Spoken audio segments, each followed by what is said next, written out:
Hello दोस्तों, मेरा नाम है उमेश काळे। मेरे यूट्यूब चैनल का नाम है परफॉर्मेंस मैनेजमेंट इन मैन्युफैक्चरिंग। आज जो सब्जेक्ट डिस्कस करने वाले हैं that is cycle time, the tag time and line balancing. ये तीनों चीज़ों का आप अगर आपका बिजनेस में अप्लाई करोगे तो आपका machine efficiency, manpower efficiency, then cost reduction, customer satisfaction, productivity improvement, ये सब में आप डेवलप कर सकते हैं, इंप्रूव कर सकते हैं। साइकिल टाइम मेजरमेंट के दो तरीके हैं। तो first one is actual cycle time measurement on the machine, यानी प्रोडक्ट जो मशीन पर बनाते हैं उसका साइकिल टाइम मेजरमेंट। तो ये स्टार्ट होता है from the holding the component on the machine to the completion of that operation on the machine. यानी आप समझो आप सीएनसी मशीन पर सीएनसी टर्निंग या ऑपरेशन परफॉर्म कर रहे हो, तो right from the picking of the component from the storage location area nearby machine to the completion of that product on the machine, ये एक्टिविटी है, ये कंप्लीट होने में जितना टाइम लगता है दैट इज साइकिल टाइम। और ये साइकिल टाइम जो मेजर होता है that is basically for the industrial engineering purpose, यानी for the purpose of calculating machine efficiency, then operator efficiency, then cost calculation, product manufacturing cost calculation, for quoting to quote the customer को जो cost coat करना है उसके लिए use होता है। Then the purpose of your value addition, कितना आपने वैल्यू एड किया है, उसका कॉस्ट क्या है मैन्युफैक्चरिंग, ये सब के लिए यूज होता है। So for that actually the method is that measure physically जो टाइम लगता है मशीनिंग को स्टॉप वॉच से या कोई टाइम मेजरमेंट मेथड से आप ये टाइम फाइंड आउट कर सकते हैं। So this is one way of measuring the cycle time. Another is actual जो component प्रोड्यूस होता है, यानी अवेलेबल टाइम जो है, आपको समझो 8 घंटे अवेलेबल है, 8 hours divided by the component produce, ये जो टाइम आपको मिलता है that is the actual cycle time. ये यूज होता है for the purpose of giving commitment to the customer, यानी उस पर से जो आपको टाइम लगता है उस पर से आप कैलकुलेट करके कस्टमर को कमिटमेंट दे सकते हैं, या आपका एक्चुअली फिजिकली कितना क्वांटिटी आप प्रोड्यूस कर सकते हो ये कैलकुलेट कर सकते हैं, और उस पर से भी कॉस्ट कैलकुलेट कर सकते हैं। तो ये दोनों मेथड से आप कॉस्ट कैलकुलेशन कर सकते हैं साइकिल टाइम का। देन आता है टैग टाइम। टैग टाइम का डेफिनेशन है available time divided by the customer requirement, यानी टैग टाइम का पूरा फोकस है that is to meet the customer quantity. यानी साइकिल टाइम पर से आप ये नहीं मेथड ये नहीं कैलकुलेट कर सकते कि आपको कितना टाइम लगता है कस्टमर क्वांटिटी मीट करने में। So for that purpose this tag time is used and on that background you have to do the line balancing. So tag time के लिए हमने एक इमेज शेयर किया है इसके साथ में। ये इमेज में आप देख सकते हो कि एक ब्लू लाइन हमने प्लॉट किया है दैट इज इंक्रीजिंग ऑर्डर में हमने साइकिल टाइम प्लॉट किया है for hypothetical, this is hypothetical case to understand the tag time concept. तो जो इंक्रीजिंग ऑर्डर में प्लॉट किया है cycle time it is from 120 second to the 240 second, और दूसरा प्लॉट किया है इन दैट करस्पॉन्डिंग हमने जो हाइपोथेटिकल केस में टाइम अवेलेबल लिया है दैट इज 8 आवर्स। 8 आवर्स में हमने ये कंसिडर किया है कि you have to deliver 200 component to the customer. तो ये जो कैलकुलेशन हमने लिया है साइकिल टाइम पर से, तो उसमें से कितना कंपोनेंट प्रोड्यूस होता है that is also increasing order में हमने प्लॉट किया है, यानी 120 सेकंड में कितना कंपोनेंट प्रोड्यूस करता है, देन 130 सेकंड में, 140 सेकंड में हमने ऐसा प्लॉट किया है। तो यहाँ पर आप देखते हो कि जैसे जैसे साइकिल टाइम बढ़ता है वैसा वैसा जो कंपोनेंट प्रोडक्शन रेट है वो कम होते जाता है, यानी साइकिल टाइम जितना बढ़ता है उतना कंपोनेंट प्रोडक्शन रेट कम होता है।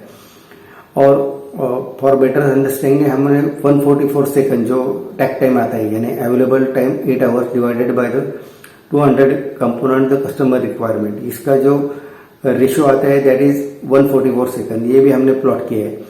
अभी 144 सेकंड के ऊपर जो बार चार्ट दिखाई देता है, बार चार्ट के ग्राफ लाइन दिखाई देते हैं, बार चार्ट दिखाई देता है that is actually over production, यानी आप ये अगर प्रोड्यूस करोगे तो that will convert into the inventory, and inventory करोगे तो उससे आपका ओवरहेड बढ़ेगा।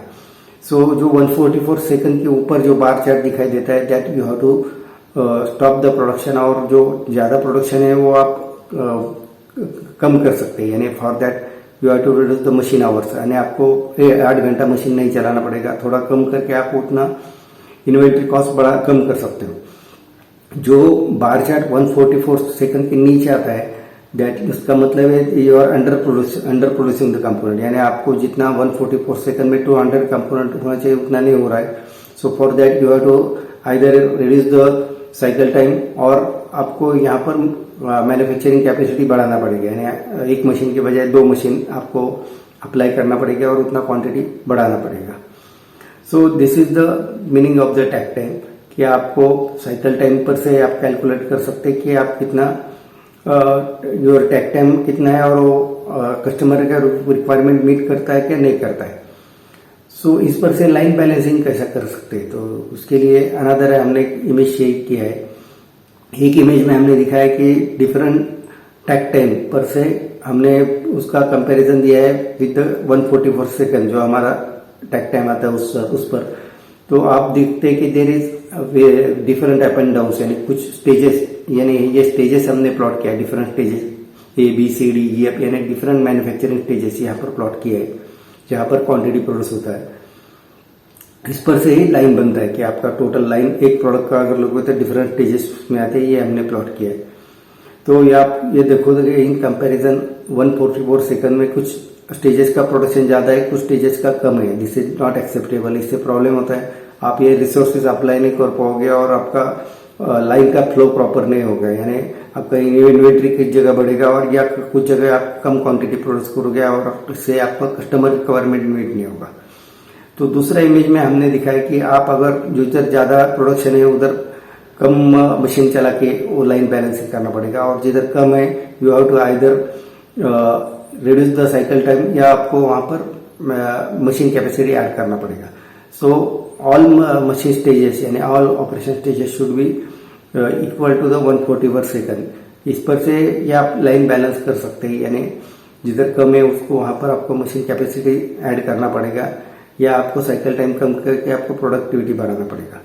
सो this is the way the line balancing is done, और इससे ये ऐसा करोगे तो आपका कस्टमर सेटिस्फेक्शन होगा, आपका कॉस्ट रिडक्शन हो जाएगा, आपका इन्वेंट्री कम हो जाएगा और आपका टोटल लीड टाइम भी कम हो जाएगा, यानी from the initial stage of the operation of the component to the last stage, यानी डिफरेंट आपका अगर डिफरेंट स्टेजेस में मैन्युफैक्चर होता है तो सब मिला के आपका लीड टाइम है वो कम हो जाएगा।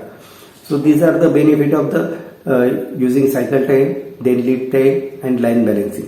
ये तीनों कॉम्बिनेशन आप टोटल अप्लाई करोगे आपका प्रोडक्शन में या मैन्युफैक्चरिंग में, तो आपका बहुत बेनिफिट हो सकता है। आपका कस्टमर सेटिस्फेक्शन इम्प्रूव हो जाएगा, योर कॉस्ट ऑफ मैन्युफैक्चरिंग कम हो जाएगा, योर मैन पावर रिक्वायरमेंट कम हो जाएगा, मशीन रिक्वायरमेंट बैलेंस हो जाएगा।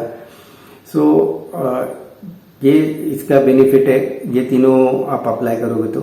सो I am ending this video here. आपको अगर वीडियो अच्छा लगे तो सब्सक्राइब कीजिए, लाइक कीजिए, शेयर कीजिए। फॉर मोर डिटेल आप मेरा ब्लॉग रेफर कर सकते हैं। मेरे ब्लॉग का नाम है मैन्युफैक्चरिंग परफॉर्मेंस 116.blogspot.com, और मुझे मेल कर सकते हैं। मेरा मेल आईडी है pmsir116@gmail.com। तो thank you to join my video, thank you very much.